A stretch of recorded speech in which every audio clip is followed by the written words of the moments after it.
place where you can sit comfortably, perhaps resting your hands on your knees. You may wish to sit on the floor with your legs crossed, or if you're not too tired, you may like to lie down on your back. Whatever position suits you. Make sure that your chest is open, and you may wish to allow your eyes to gently close, or find a point in the room where you can rest your focus. Begin by noticing your breathing. Feel your chest rising and falling, your belly expanding in and out.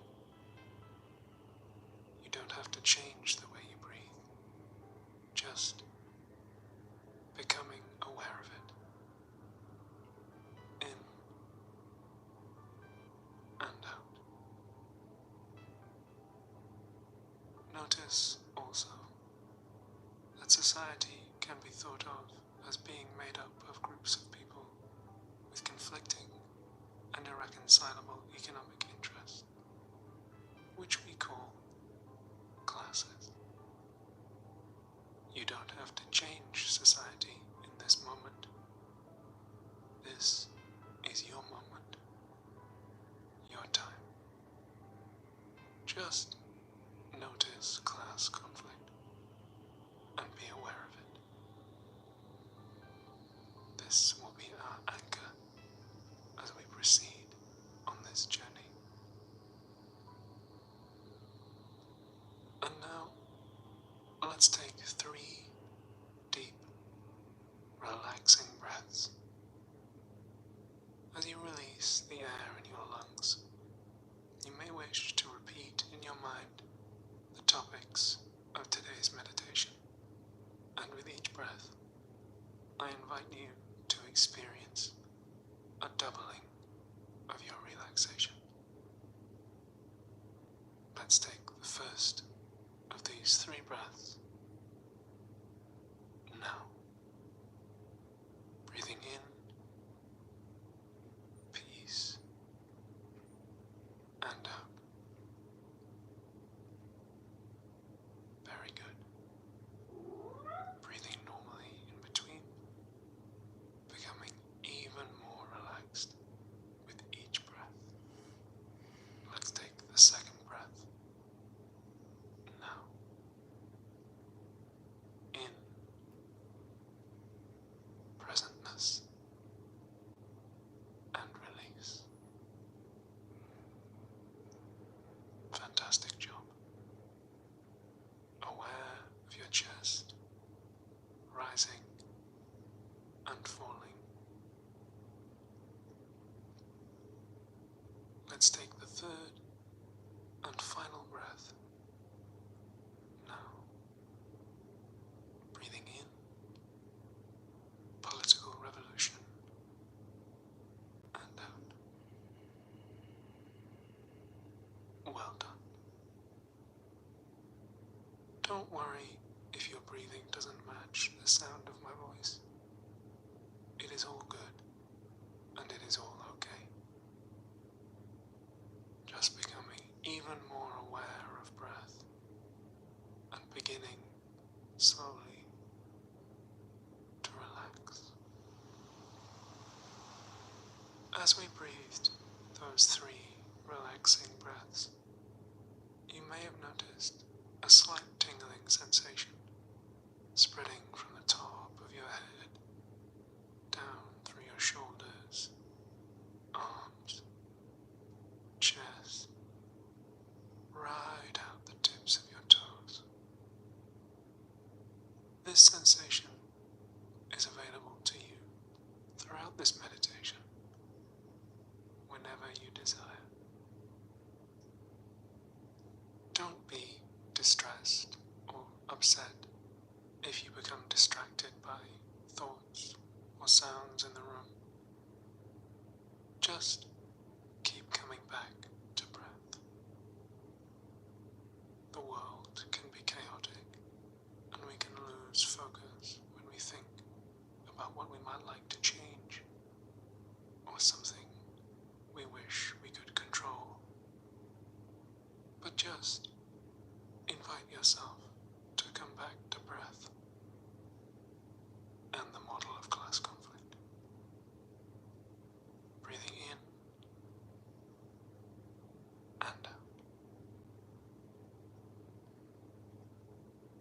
As you sink deeper and deeper into this relaxed state of awareness, you may begin to notice the position of your body, the surfaces you are in contact with, the temperature of the room,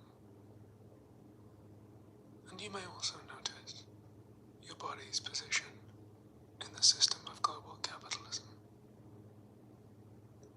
And the air continues to flow,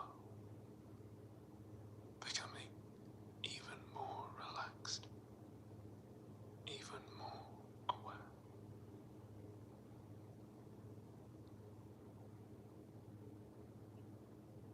Now, in this relaxed state, we are ready to consider the revolution.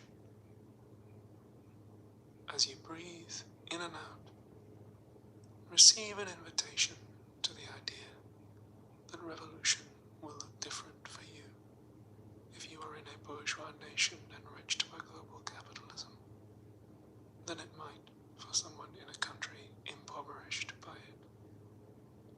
Returning always to breath and class conflict. When we think about revolution, we may imagine it as destructive or violent. We may conjure images of past revolutions that we think fell short, or make jokes about sending landlords and capitalists to violent ends. We may shy away from this image, whether because we are liberals rather than socialists, or because we were raised in liberal capitalist societies that maintain a hold on our thoughts, or perhaps out of compassion and love for our fellow human beings, whoever they may be. Whatever the reason, we may desire to avoid revolution, but simply agitate for reform within capitalist society while maintaining its comforts. But although revolution means a break with the old ways of doing things, it need not be fundamentally destructive, but instead an act of creation. It may be scary or painful, like bringing a new child into the world, but it is the birthing of a new way of life, rather than the gradual managing of decay and bargaining with entropy that liberal democracy has become. This is not to say that we cannot learn from our mistakes or come to an understanding of history. Simply that, in considering the revolution, we want our focus to be on the present and not our anxieties about the past. Do not judge yourself if you have doubts. Simply observe them and let them go. We may become anxious or depressed when we ruminate on the past and witness the destruction and pain that can seem to surround us. We can be upset by the wickedness of others and wonder how it is that human beings can have done so many awful things to each other or the planet. Conversely, we may rejoice at small changes that we have managed to win in the past through elections and trade unions in the struggle for a fairer world. But the past is not real and exists only in our memories, in the present, where breath and class conflict remain.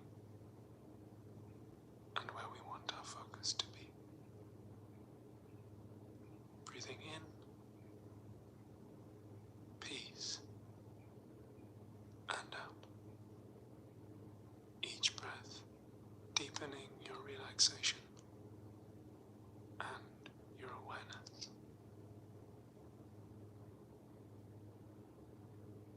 When we are not dwelling on the past, we often project our thoughts about revolution into the future, as if it will be some messianic event waiting just out of reach that will save us from the frightening things in our world.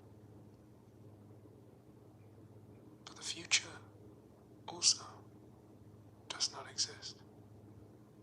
It is only anticipation in the present moment.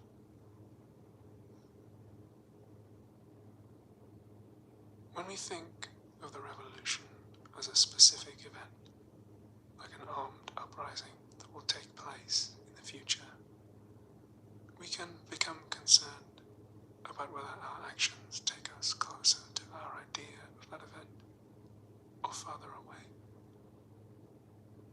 We may become fixated on the purity of our vision, focusing only on the ideal, classless future, and neglecting other forms of oppression that others struggle against in the here and now. Or we may become anxious, thinking that it is an impossible task, or that we would have nothing to contribute, imagining instead that the future revolution will be led by anti-fascist catgirls or revolutionary daddies who will do the fighting for us. This can turn us against each other, or make us doubt ourselves, wondering whether what we or those around us are doing is truly revolutionary or merely reform. It is okay to have these doubts. Simply recognize them and return to the present moment, to breath, and the desire to abolish the class system.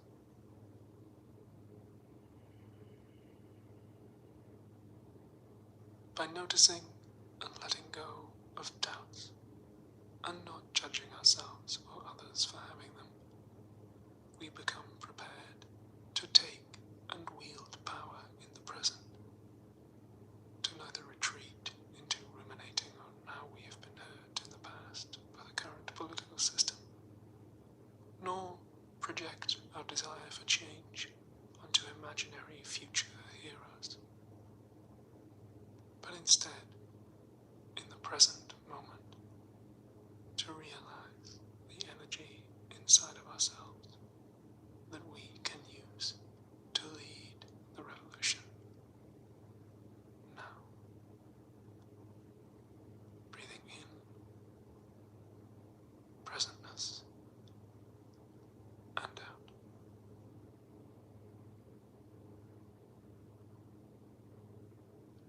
When we look at the revolution either as a distant project of the future or the redemption of the past, we often imagine it as a moral crusade, springing from the best impulses of our hearts, and someday bringing about a lasting justice. But this way of thinking can also bind us and stop us from seeing a way forward in the present.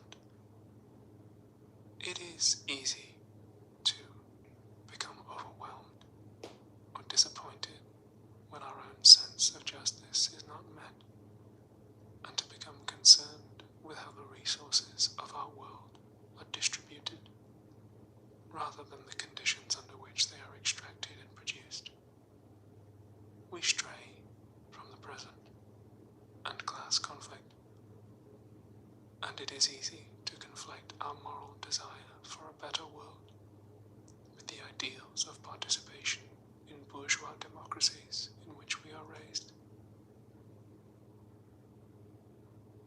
That is not to say that we must abandon our moral ideals or close our hearts to democratic participation or the suffering of others. or that our smaller efforts to make the world a better place are necessarily a misuse of our time. It is merely to appreciate that a revolution is more than a change in the distribution of goods, or a struggle to get a slightly fairer deal. It is the struggle to abolish the causes of that injustice, not merely its symptoms, which are fleeting and can flare up chaotically as long as class conflict persists. Breathing in, political revolution, and out, aware of your chest, your belly, that tingling sensation in your head, shoulders, chest, and down through your legs. You may become aware that you are holding tension in your neck, or your jaw, or cognitive tension brought about by trying to reconcile the internal contradictions of capitalism.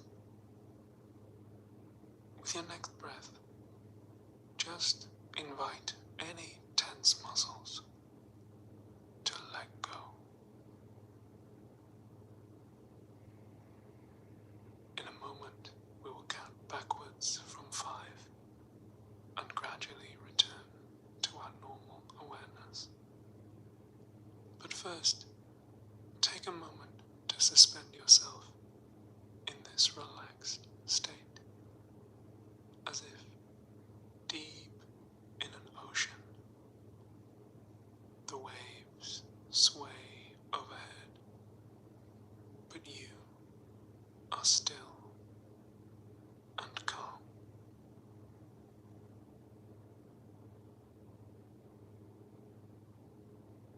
And now we will begin to surface with 5 short phrases. You may wish to repeat them in your mind or out loud, whatever is best for you. Beginning with 5. I am aware of my breath.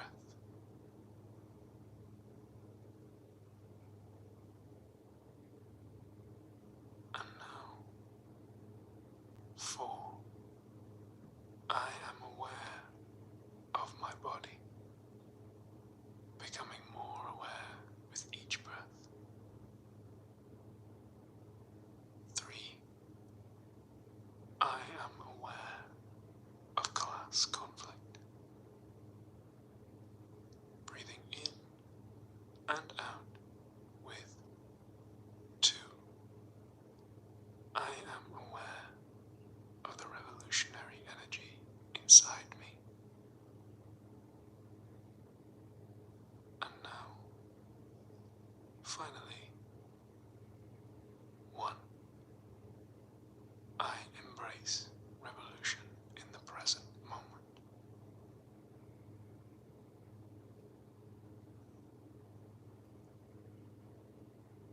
Fantastic job.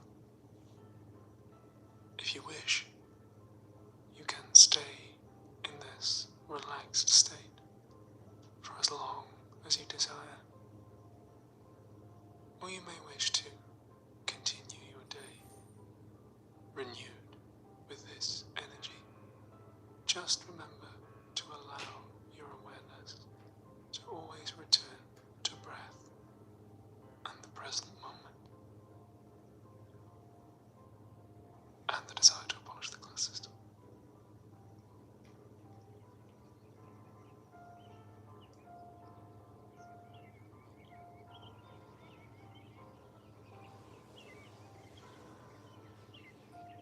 This meditation was written and performed by Oliver Thorne and recorded with the help of Manbrose Media.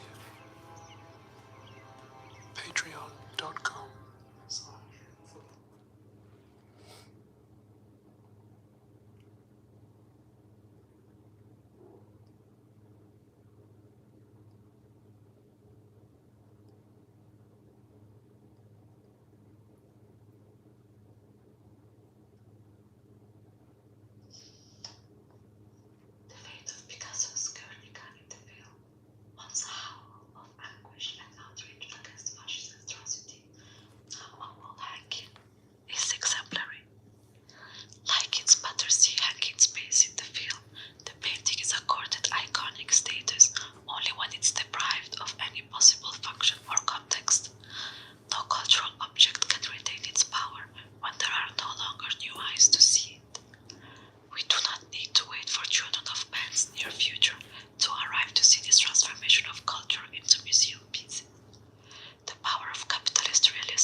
price to pay for being protected from terror and totalitarianism.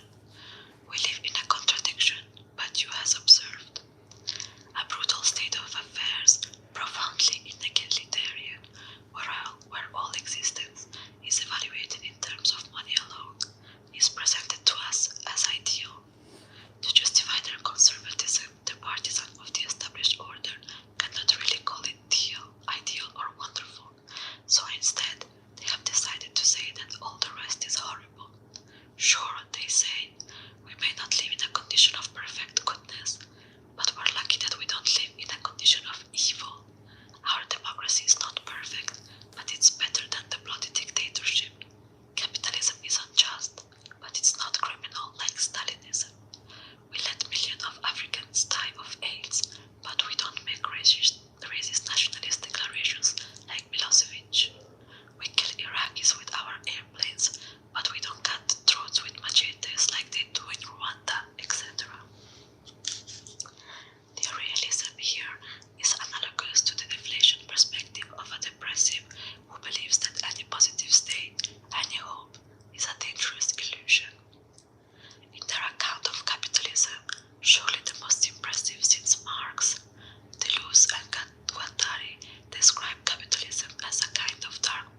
democracy. Here, even success meant failure, since to succeed would only mean that you were the new meat on which the system could feed. But the high existential angst of Nirvana and Cobain belongs to an older movement. What succeeded them?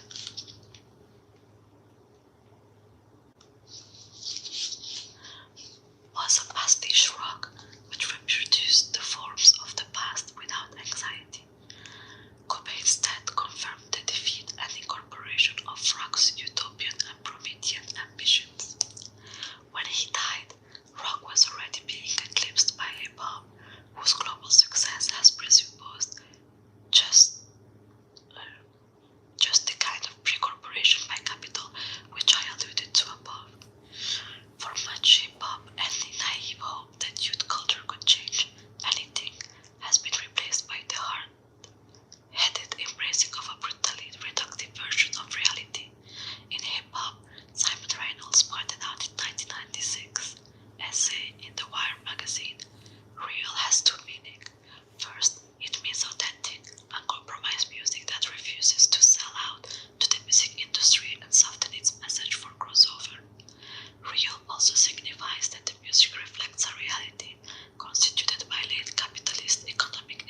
is hypothesized that the role of alien war might have been to endorse the emergence of Homo erectus.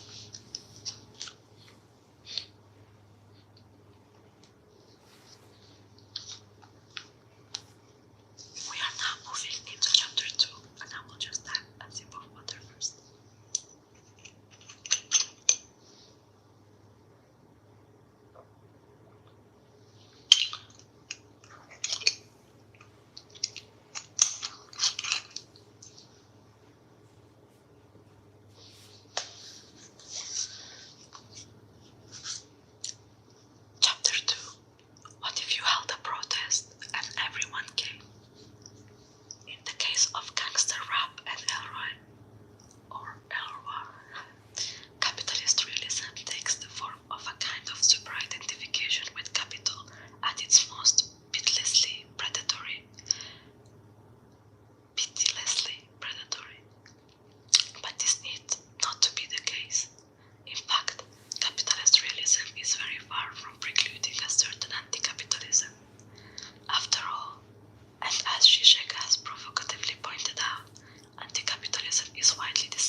of the successes of the current global elite has been their avoidance of identification with the figure of the working father, even though the reality they impose on the young is substantially harsher than the condition they protested against in the 60s.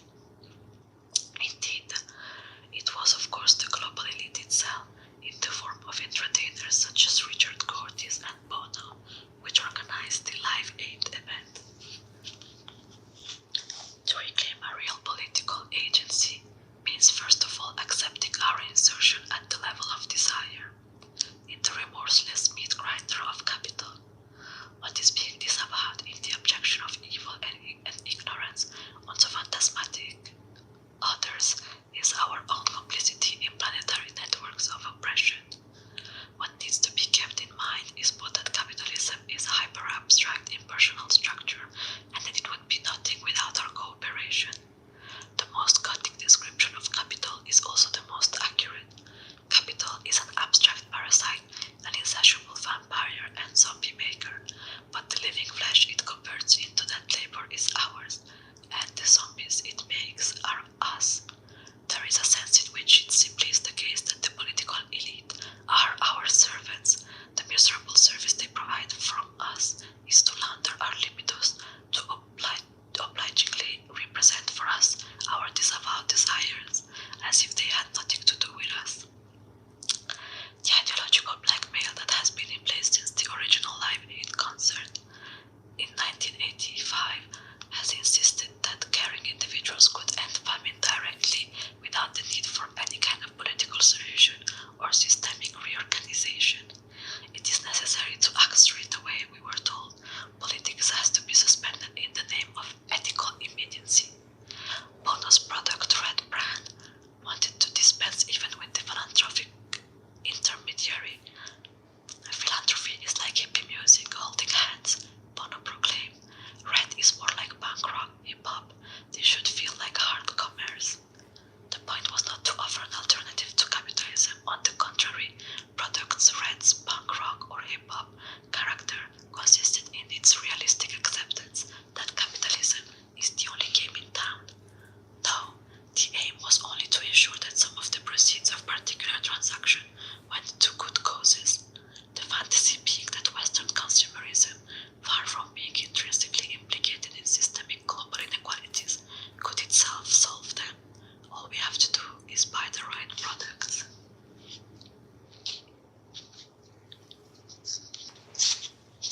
So, this is the end of the first two chapters of Capitalist Realism. Pretty intense, if you ask me. I will see you soon again to continue in chapter 3 and 4. Apologies once again, I have a blocked nose and I'm hungry, so you probably heard quite a bit of rambling in there. I hope you are well rested and relaxed, and that I will see you soon on the next readings, chapter 3 and 4.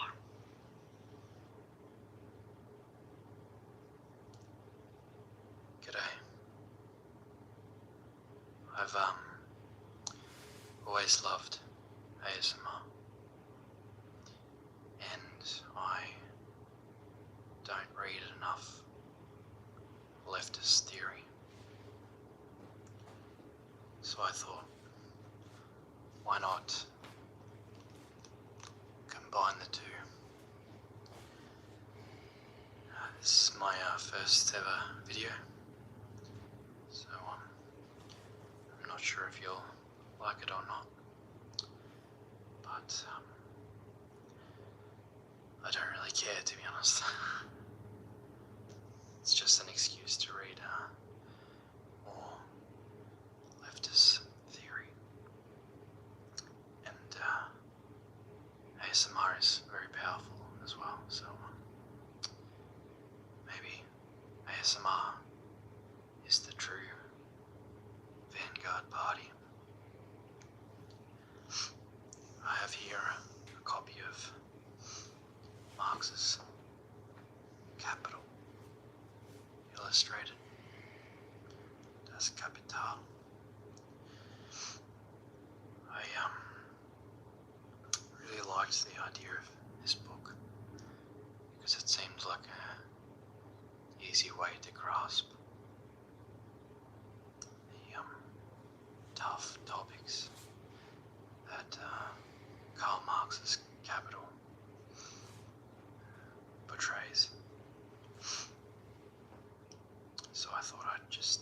start with this as a good intro to the channel. This might be terrible, but let me know if you enjoy the video and I might make another one. Okay.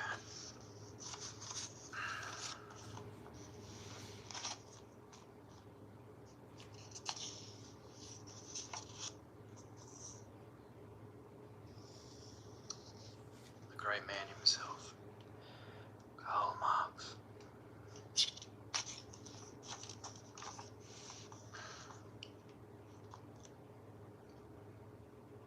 How to read this book. Start here. We meet Marx, page 6. Commodities, page 28. So I guess I should start at page 6.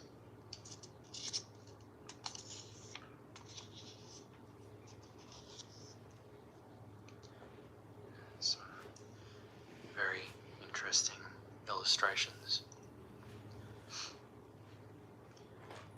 Karl Marx was born in Trier, Germany. I am probably going to butcher a lot of the pronunciation of some of these words, but I'll give it my best go. Karl Marx was born in Trier, Germany, near the French border in 1818. This was just after the Napoleonic Wars. 1 year before David Ricardo published his path-breaking work, The Principles of Political Economy. Congratulations, Mrs. Marx. He's a capital little chap. The Industrial Revolution was well underway. Watt had invented the steam engine in 1769, and factory production was sweeping Europe.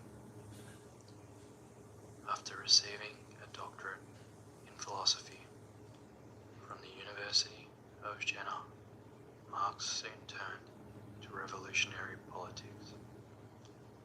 He arrived at the conclusion that capitalism oppresses and exploits working people. Analyzing how this happens and organizing working people to replace capitalism with communism became Marx's lifelong preoccupation. Marx remained an ardent revolutionary until his death in 1883. He never wavered in his conviction that the working class can and must abolish production for profit and build, instead, a society based on freely associated labour engaged in production for use.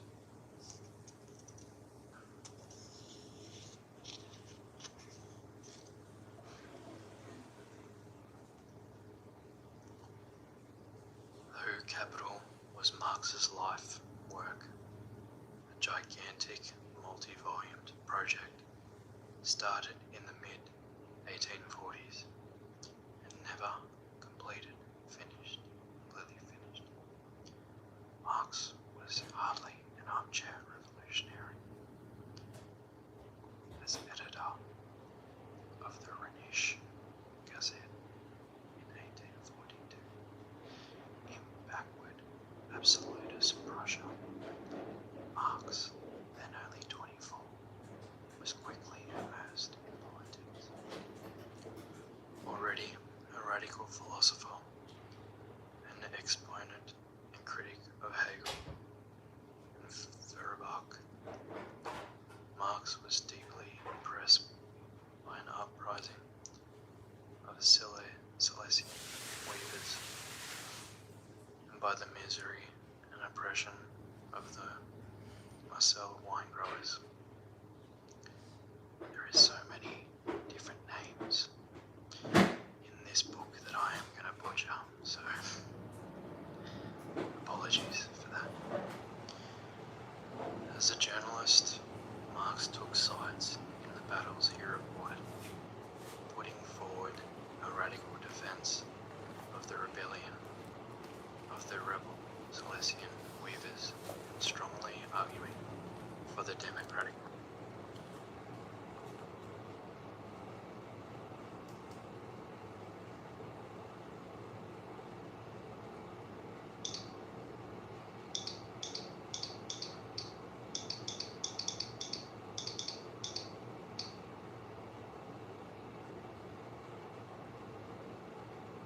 Socialism for All. This file is being recorded for the April 2021 edition of Socialism for All, and it's an audiobook of Guerrilla Warfare by Vladimir Lenin, originally published in 1906.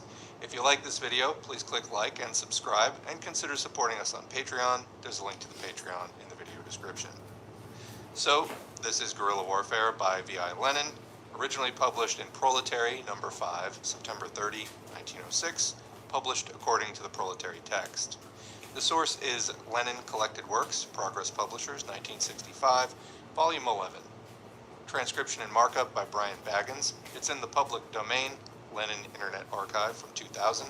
Thanks as usual to Marxists Internet Archive at marxists.org for hosting this file and thousands of other Marxist texts for free.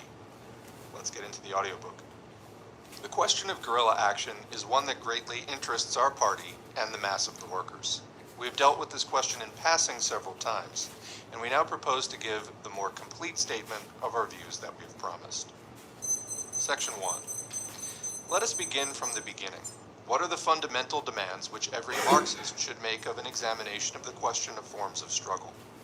In the first place, Marxism differs from all primitive forms of socialism by not binding the movement to any one particular form of struggle. It recognizes the most varied forms of struggle, and it does not concoct them, but only generalizes, organizes, gives conscious expression to those forms of struggle of the revolutionary classes which arise of themselves in the course of the movement. Absolutely hostile to all abstract formulas and to all doctrinaire recipes, Marxism demands an attentive attitude to the mass struggle in progress, which, as the movement develops, as the class consciousness of the masses grows, and as economic and political crises become acute, continually gives rise to new and more varied methods of defense and attack. Marxism therefore positively does not reject any form of struggle. Under no circumstances does Marxism confine itself to the forms of struggle possible and in existence at the given moment only, recognizing as it does that new forms of struggle, unknown to the participants of the given period, inevitably arise as the given social situation changes. In this respect, Marxism learns, if we may so express it, from mass practice, and makes no claim whatsoever to teach the masses forms of struggle invented by systematizers in the seclusion of their studies. We know, Kautsky said, for instance, when examining the forms of social revolution, that the coming crisis will introduce new forms of struggle that we are now unable to foresee. In the second place, Marxism demands an absolutely historical examination of the question of the forms of struggle. To treat this question apart from the concrete historical situation betrays a failure to understand the rudiments of dialectical materialism. At different stages of economic evolution, depending on differences in political, national, cultural, living, and other conditions, different forms of struggle come to the fore and become the principal forms of struggle, and in connection with this, the secondary, auxiliary forms of struggle undergo change in their turn. To attempt to answer yes or no to the question whether any particular means of struggle should be used, without making a detailed examination of the concrete situation of the given movement at the given stage of its development, means completely to abandon the Marxist position. These are the two principal theoretical propositions by which we must be guided. The history of Marxism in Western Europe provides an infinite number of examples corroborating what has been said. European social democracy at the present time regards parliamentarism and the trade union movement as the principal forms of struggle. It recognized insurrection in the past and is quite prepared to recognize it, should conditions change in the future, despite the opinion of bourgeois liberals like the Russian cadets and the Bezaglavtsi. Social democracy in the 70s rejected the general strike as a social panacea, as a means of overthrowing the bourgeoisie at one stroke by non-political means. But social democracy fully recognizes the mass political strike, especially after the experience of Russia in 1905, as one of the methods of struggle essential under certain conditions. Social democracy recognized street barricade fighting in the 40s, rejected it for definite reasons at the end of the 19th century, and expressed complete readiness to revise the latter view and to admit the expediency of barricade fighting after the experience of Moscow, which, in the words of K. Kautsky, initiated new tactics of barricade fighting. And there is a comment there on the Russian cadets and the Bezaglavtsi. The Bezaglavtsi, a semi-cadet, semi-Menshevik group of the Russian bourgeois intelligentsia, SN Prokopovich, YD Yuskova, VY Bogacharsky, VV Portugalov, VV Kizhnyakov, and others, formed in the period of the incipient decline of the 1905 to 1907 revolution. The group derived its name from the political weekly magazine Bez Zaglavia, without a title, published in St. Petersburg in January to May 1906 under the editorship of Prokopovich. Later, the Bezaglavtsi were grouped around the left cadet newspaper Tovarish, Comrade. Under cover of their formal nonpartisanship, the Bezaglavtsi propagated the ideas of bourgeois liberalism and opportunism and supported the revisionists of Russian and international social democracy. Quick comment from S4A, anytime we are dealing with the term social democracy in these early 20th century documents, we are talking about socialism, Marxism, not welfare capitalism, as social democracy came to mean later on. Section 2. Having established the general Marxist propositions, let us turn to the Russian Revolution. Let us recall the historical development of the forms of struggle it produced. First, there were the economic strikes of workers, 1898 to 1900, then the political demonstrations of workers and students, 1901 to 02, peasant revolts, 1902, the beginning of mass political strikes variously combined with demonstrations, Rostov, 1902, the strikes in the summer of 1903, January 9, 1905, the all-Russian political strike accompanied by local cases of barricade fighting, October 1905, mass barricade fighting and armed uprising, 1905 December, the peaceful parliamentary struggle, April to June 1906, partial military revolts, June 1905 to July 1906, and partial peasant revolts, autumn 1905 to autumn 1906. Such is the state of affairs in the autumn of 1906 as concerns forms of struggle in general.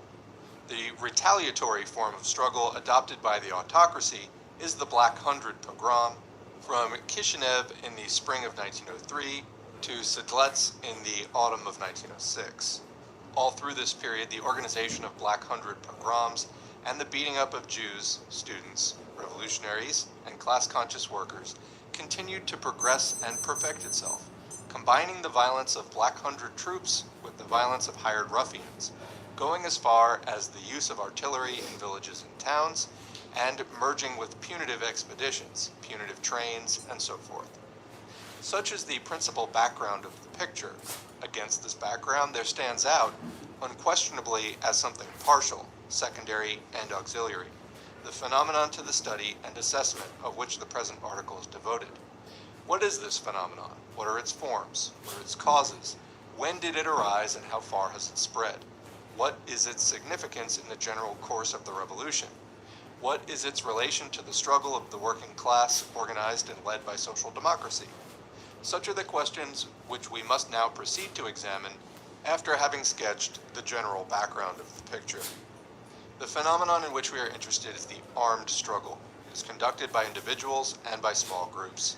Some belong to revolutionary organizations, while others, the majority in certain parts of Russia, do not belong to any revolutionary organization. Armed struggle pursues two different aims, which must be strictly distinguished. In the first place, this struggle aims at assassinating individuals, chiefs, and subordinates in the army and police. In the second place, it aims at the confiscation of monetary funds, both from the government and from private persons. The confiscated funds go partly into the treasury of the party, partly for the special purpose of arming and preparing for an uprising, and partly for the maintenance of persons engaged in the struggle we are describing. The big expropriations, such as the Caucasian, involving over 200,000 rubles, and the Moscow, involving 575,000 rubles, went in fact first and foremost to revolutionary parties. Small expropriations go mostly, and sometimes entirely, to the maintenance of the expropriators. This form of struggle undoubtedly became widely developed and extensive only in 1900, i.e., after the December uprising. The intensification of the political crisis to the point of an armed struggle, and in particular, the intensification of poverty, hunger, and unemployment in town and country, was one of the important causes of the struggle we are describing. This form of struggle was adopted as the preferable and even exclusive form of social struggle by the vagabond elements of the population, the lumpen proletariat, and anarchist groups. Declaration of martial law, mobilization of fresh troops, Black Hundred pogroms, sedlets, and military courts must be regarded as the retaliatory form of struggle adopted by the autocracy. Section 3. The usual appraisal of the struggle we are describing is that it is anarchism, Blanchism, the old terrorism, the acts of individuals isolated from the masses which demoralize the workers, repel wide strata of the population, disorganize the movement, and injure the revolution. Examples in support of this appraisal can easily be found in the events reported every day in the newspapers. But are such examples convincing? In order to test this, let us take a locality where the form of struggle we are examining is most developed, the Lettish territory. This is the way Novoye Vremya, in its issues of September 9 and 12, complains of the activities of the Lettish Social Democrats. The Lettish Social Democratic Labor Party, a section of the Russian Social Democratic Labor Party, regularly issues its paper in 30,000 copies. The announcement columns publish lists of spies whom it is the duty of every decent person to exterminate. People who assist the police are proclaimed enemies of the revolution, liable to execution, and moreover, to confiscation of property. The public is instructed to give money to the Social Democratic Party only against signed and stamped receipt. In the party's latest report, showing a total income of 48,000 rubles for the year, there figures a sum of 5,600 rubles contributed by the Lebau branch for arms, which was obtained by expropriation. Naturally, Novoye Vremya rages and fumes against this, quote, revolutionary law, against this, quote, terror government. Nobody will be so bold as to call these activities of the Lettish Social Democrats anarchism, Blanchism, or terrorism. But why? Because we have here a clear connection between the new form of struggle and the uprising which broke out in December and which is again brewing. The connection is not so perceptible in the case of Russia as a whole, but it exists. The fact that guerrilla warfare became widespread precisely after December, and its connection with the accentuation not only of the economic crisis, but also of the political crisis, is beyond dispute. The old Russian terrorism was an affair of the intellectual conspirator. Today, as a general rule, guerrilla warfare is waged by the worker combatant, or simply by the unemployed worker. Blanchism and anarchism easily occur to the minds of people who have a weakness for stereotype, but under the circumstances of an uprising, which are so apparent in the Lettish territory, the inappropriateness of such trite labels is only too obvious. The example of the Letts clearly demonstrates how incorrect, unscientific, and unhistorical is the practice so very common among us of analyzing guerrilla warfare without reference to the circumstances of an uprising. These circumstances must be borne in mind. We must reflect on the peculiar features of an intermediate period between big acts of insurrection. We must realize what forms of struggle inevitably arise under such circumstances, and not try to shirk the issue by a collection of words learned by rote, such as are used equally by the cadets and the Novoye Vremyaites: anarchy, robberism, hooliganism. It is said that guerrilla acts disorganize our work. Let us apply this argument to the situation that has existed since December 1905, to the period of Black Hundred pogroms and martial law. What disorganizes the movement more in such a period? The absence of resistance or organized guerrilla warfare? Compare the center of Russia with her western borders, with Poland and the Lettish territory. It is unquestionable that guerrilla warfare is far more widespread and far more developed in the western border regions. And it is equally unquestionable that the revolutionary movement in general, and the social democratic movement in particular, are more disorganized in central Russia than in the western border regions. Of course, it would not enter our heads to conclude from this that the Polish and Lettish social democratic movements are less disorganized thanks to guerrilla warfare. No, the only conclusion that can be drawn is that guerrilla warfare is not to blame for the state of disorganization of the social democratic working class movement in Russia in 1906. Allusion is often made in this respect to the peculiarities of national conditions, but this allusion very clearly betrays the weakness of the current argument. If it is a matter of national conditions, then it is not a matter of anarchism, Blanchism, or terrorism, sins that are common to Russia as a whole and even to the Russians especially, but of something else. Analyze this something else concretely, gentlemen. You will then find that national oppression or antagonism explain nothing, because they have always existed in the western border regions, whereas guerrilla warfare has been engendered only by the present historical period. There are many places where there is national oppression and antagonism, but no guerrilla struggle, which sometimes develops where there is no national oppression whatsoever. A concrete analysis of the question will show that it is not a matter of national oppression, but of conditions of insurrection. Guerrilla warfare is an inevitable form of struggle at a time when the mass movement has actually reached the point of an uprising, and when fairly large intervals occur between the big engagements in the Civil War. It is not guerrilla actions which disorganize the movement, but the weakness of a party which is incapable of taking such actions under its control. That is why the anathemas which we Russians usually hurl against guerrilla actions go hand in hand with secret, casual, unorganized guerrilla actions which really do disorganize the party. Being incapable of understanding what historical conditions give rise to this struggle, we are incapable of neutralizing its deleterious aspects. Yet the struggle is going on. It is engendered by powerful economic and political causes. It is not in our power to eliminate these causes or to eliminate this struggle. Our complaints against guerrilla warfare are complaints against our party weakness in the matter of an uprising. What we have said about disorganization also applies to demoralization. It is not guerrilla warfare which demoralizes, but unorganized, irregular, non-party guerrilla acts. We shall not rid ourselves one least bit of this most unquestionable demoralization by condemning and cursing guerrilla actions, for condemnation and curses are absolutely incapable of putting a stop to a phenomenon which has been engendered by profound economic and political causes. It may be objected that if we are incapable of putting a stop to an abnormal and demoralizing phenomenon, this is no reason why the party should adopt abnormal and demoralizing methods of struggle. But such an objection would be a purely bourgeois liberal and not a Marxist objection, because a Marxist cannot regard civil war or guerrilla warfare, which is one of its forms, as abnormal and demoralizing in general. A Marxist bases himself on the class struggle and not social peace. In certain periods of acute economic and political crises, the class struggle ripens into a direct civil war, i.e., into an armed struggle between two sections of the people.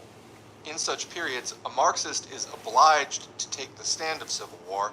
Any moral condemnation of civil war would be absolutely impermissible from the standpoint of Marxism. In a period of civil war, the ideal party of the proletariat is a fighting party. This is absolutely incontrovertible.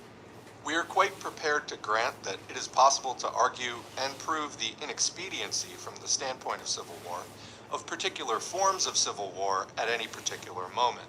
We fully admit criticism of diverse forms of civil war from the standpoint of military expediency, and absolutely agree that in this question, it is the social democratic practical workers in each particular locality who must have the final say.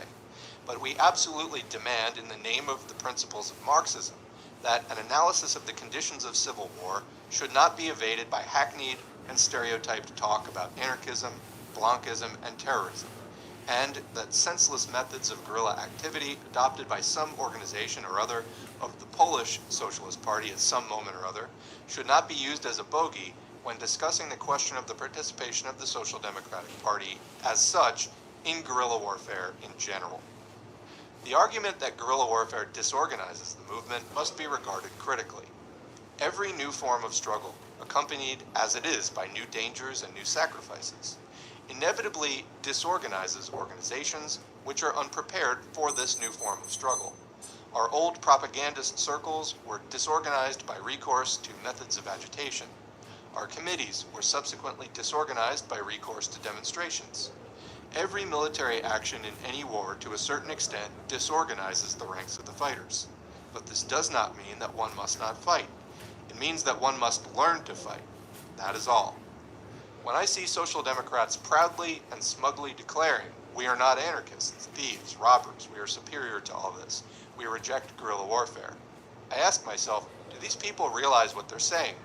Armed clashes and conflicts between the Black Hundred government and the population are taking place all over the country. This is an absolutely inevitable phenomenon at the present stage of development of the revolution. The population is spontaneously and in an organized way, and for that very reason, often in unfortunate and undesirable forms, reacting to this phenomenon also by armed conflicts and attacks. I can understand us refraining from party leadership of this spontaneous struggle in a particular place or at a particular time because of the weakness and unpreparedness of our organization. I realize that this question must be settled by the local practical workers, and that the remolding of weak and unprepared organizations is no easy matter. But when I see a social democratic theoretician or publicist not displaying regret over this unpreparedness, but rather a proud smugness and a self-exalted tendency to repeat phrases learned by rote in early youth about anarchism, Blankism, and terrorism, I am hurt by this degradation of the most revolutionary doctrine in the world. It is said that guerrilla warfare brings the class-conscious proletarians into close association with degraded, drunken riffraff. That's true, but it only means that the party of the proletariat can never regard guerrilla warfare as the only, or even as the chief, method of struggle.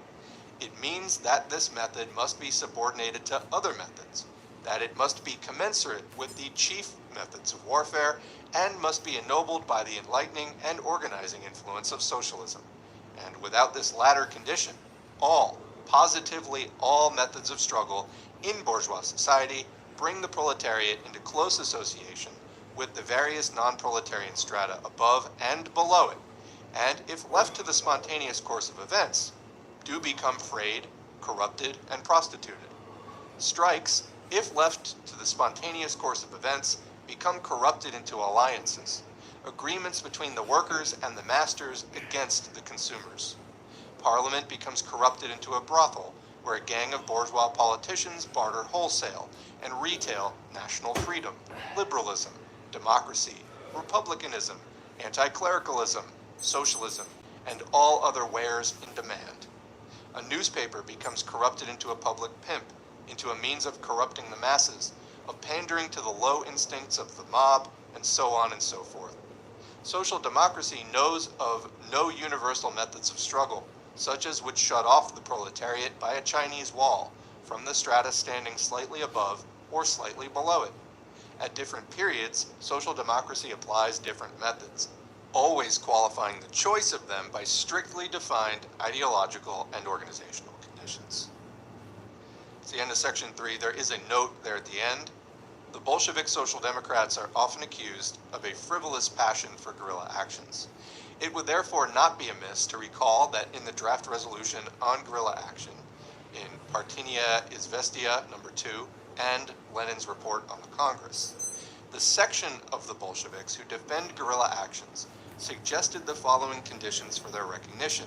Quote, expropriations of private property were not to be permitted under any circumstances. Expropriations of government property were not to be recommended but only allowed, provided that they were controlled by the party and their proceeds used for the needs of an uprising. Guerrilla acts in the form of terrorism were to be recommended against brutal government officials and active members of the Black Hundreds, but on condition that 1. The sentiments of the masses be taken into account, 2. The conditions of the working class movement in the given locality be reckoned with, and 3. Care be taken that the forces of the proletariat should not be frittered away. The practical difference between this draft and the resolution which was adopted at the Unity Congress lies exclusively in the fact that expropriations of government property are not allowed. Lenin. End of section 3, start of section 4. The forms of struggle in the Russian Revolution are distinguished by their colossal variety compared with the bourgeois revolutions in Europe. Kautsky partly foretold this in 1902 when he said that the future revolution, with the exception perhaps of Russia, he added, might be not so much a struggle of the people against the government as a struggle between two sections of the people. In Russia, we undoubtedly see a wider development of this latter struggle than in the bourgeois revolutions in the West. The enemies of our revolution among the people are few in number, but as the struggle grows more acute, they become more and more organized and receive the support of the reactionary strata of the bourgeoisie. It is therefore absolutely natural and inevitable that in such a period of nationwide political strikes, an uprising cannot assume the old form of individual acts restricted to a very short time in a very small area. It is absolutely natural and inevitable that the uprising should assume the higher and more complex form of a prolonged civil war embracing the whole country, i.e., an armed struggle between two sections of the people. Such a war cannot be conceived otherwise than as a series of a few big engagements at comparatively long intervals, and a large number of small encounters during these intervals. That being so, and it undoubtedly is so, the Social Democrats must absolutely make it their duty to create organizations best adapted to lead the masses in these big engagements, and as far as possible, in these small encounters as well.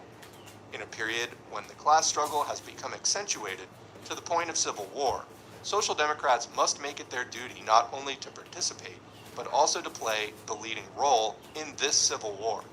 The Social Democrats must train and prepare their organizations to be really able to act as a belligerent side, which does not miss a single opportunity of inflicting damage on the enemy's forces. This is a difficult task, there is no denying. It cannot be accomplished at once. Just as the whole people are being retrained and are learning to fight in the course of the Civil War, so our organizations must be trained, must be reconstructed, in conformity with the lessons of experience to be equal to this task.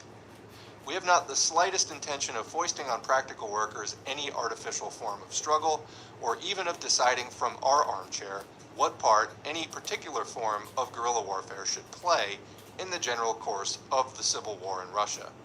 We are far from the thought of regarding a concrete assessment of particular guerrilla actions as indicative of a trend in social democracy, but we do regard it as our duty to help, as far as possible, to arrive at a correct theoretical assessment of the new forms of struggle engendered by practical life.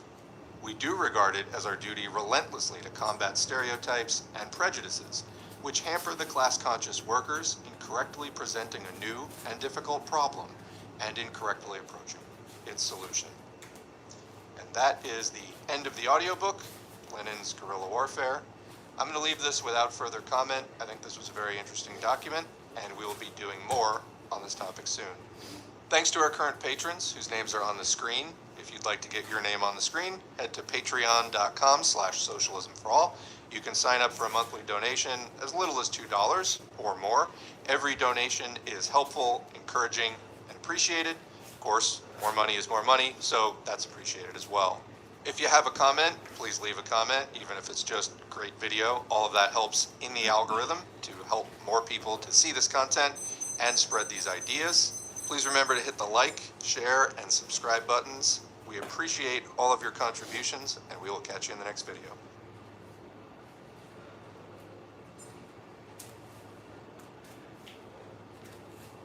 Was mentioned by Lenin in the second half of 1916. It was then that he wrote his note on the Youth International, in which he criticized Bukharin's position on the question of the state and promised to write a detailed article on what he thought to be the Marxist attitude to the state. In a letter to A.M. Kollontai on February 17, 1917, he said that he had almost got ready material on that question. This material was written in a small blue-covered notebook headed Marxism on the State. In it, Lenin had collected quotations from the works of Marx and Engels and extracts from the books by Kautsky, Pannekoek, and Bernstein with his own critical notes, conclusions, and generalizations. When Lenin left Switzerland for Russia in April 1917, he feared arrest by the provisional government and left the manuscript of Marxism on the State behind, as it would have been destroyed had he been caught. When in hiding after the July events, Lenin wrote in a note, quote, "Entre nous, if I am knocked off, I ask you to publish my notebook, Marxism on the State. It got held up in Stockholm. It is bound in a blue cover. All the quotations from Marx and Engels are collected there, also those from Kautsky against Pannekoek. There are a number of remarks, notes, and formulas.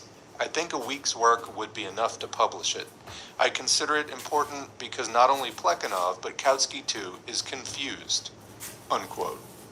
When Lenin received his notebook from Stockholm, he used the material he had collected as a basis for his book, The State and Revolution. According to Lenin's plan, The State and Revolution was to have consisted of 7 chapters, but he did not write the 7th, the experience of the Russian revolutions of 1905 and 1917, and only a detailed plan has remained. In a note to the publisher, Lenin wrote that if he, quote, was too slow in completing this, the 7th chapter, or should it turn out to be too bulky, the first 6 chapters should be published separately as Book 1. Originally, the name F.F. Ivanovsky is shown on the first page of the notebook manuscript as that of the author. Lenin intended to publish the book under that pseudonym, otherwise the provisional government would have confiscated it for his name alone. The book, however, was not printed until 1918, when there was no longer any need for the pseudonym. The second edition appeared in 1919. In this revision, Lenin added to Chapter 2 a new section, the presentation of the question by Marx in 1852. That's the end of that section. Just to comment quickly on the timeline here.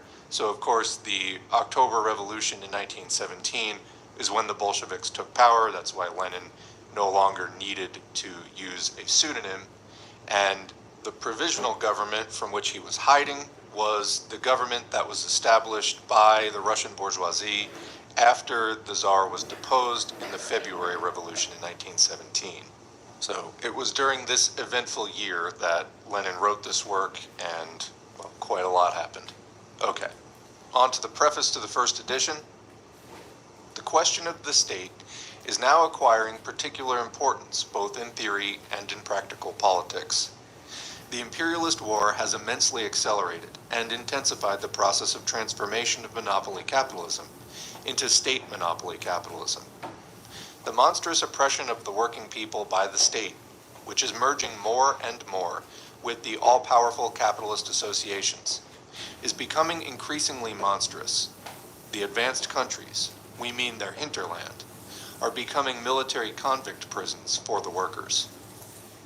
The unprecedented horrors and miseries of the protracted war are making the people's position unbearable and increasing their anger. The world proletarian revolution is clearly maturing. The question of its relation to the state is acquiring practical importance. The elements of opportunism that accumulated over the decades of comparatively peaceful development have given rise to the trend of social chauvinism, which dominated the official socialist parties throughout the world. This trend, socialism in words and chauvinism in deeds, Plekhanov, Patrusov, Breshkovskaya, Rubanovich, and in a slightly veiled form, Tsereteli, Chernov and Co. in Russia, Scheiderman, Legine, David, and others in Germany, Renaudel, Gesta, and Vandervelde in France and Belgium, Hindman and the Fabians in England, etc., is conspicuous for the base, servile adaptation of the, quote, leaders of socialism to the interests not only of their national bourgeoisie, but of their state, for the majority of the so-called great powers have long been exploiting and enslaving a whole number of small and weak nations. And the imperialist war is a war for the division and redivision of this kind of booty. The struggle to free the working people from the influence of the bourgeoisie in general, and of the imperialist bourgeoisie in particular, is impossible without a struggle against opportunist prejudices concerning the state. First of all, we examine the theory of Marx and Engels of the state, and dwell in particular detail on those aspects of this theory which are ignored or have been distorted by the opportunists. Then we deal specially with the one who is chiefly responsible for these distortions, Karl Kautsky, the best-known leader of the Second International, 1889 to 1914, which has met with such miserable bankruptcy in the present war.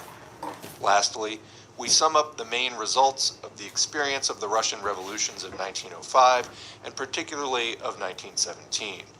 Apparently, the latter is now, early August 1917, completing the first stage of its development, but this revolution as a whole can only be understood as a link in a chain of socialist proletarian revolutions being caused by the imperialist war.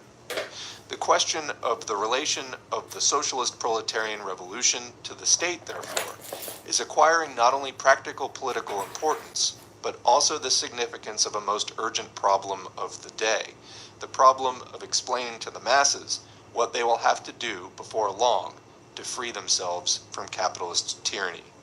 The author, August 1917. That's the end of the preface to the first edition, now beginning the preface to the second edition. The present second edition is published virtually unaltered, except that section 3 has been added to chapter 2. Signed, the author, Moscow, December 17, 1918. And that's the end of that preface. Moving on now to chapter 1, Class, Society, and the State. Section 1. The State, a product of the irreconcilability of class antagonisms. What is now happening to Marx's theory has, in the course of history, happened repeatedly to the theories of revolutionary thinkers and leaders of oppressed classes fighting for emancipation. During the lifetime of great revolutionaries, the oppressing classes constantly hounded them, received their theories with the most savage malice, the most furious hatred, and the most unscrupulous campaigns of lies and slander. After their death, attempts are made to convert them into harmless icons, to canonize them, so to say, and to hallow their names, to a certain extent, for the consolation of the oppressed classes, and with the object of duping the latter, while at the same time robbing the revolutionary theory of its substance, blunting its revolutionary edge, and vulgarizing it. Today, the bourgeoisie and the opportunists within the labor movement concur in this doctoring of Marxism. They omit, obscure, or distort the revolutionary side of this theory, its revolutionary soul. They push to the foreground and extol what is or seems acceptable to the bourgeoisie. All the social chauvinists are now, quote, Marxists, don't laugh.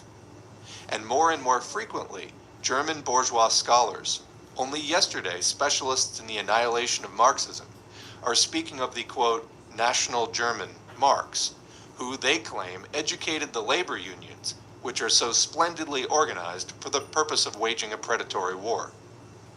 In these circumstances, in view of the unprecedentedly widespread distortion of Marxism, our prime task is to re-establish what Marx really taught on the subject of the state. This will necessitate a number of long quotations from the works of Marx and Engels themselves. Of course, long quotations will render the text cumbersome and not help at all to make it popular reading, but we cannot possibly dispense with them. All, or at any rate, all the most essential passages in the works of Marx and Engels on the subject of the state must by all means be quoted as fully as possible, so that the reader may form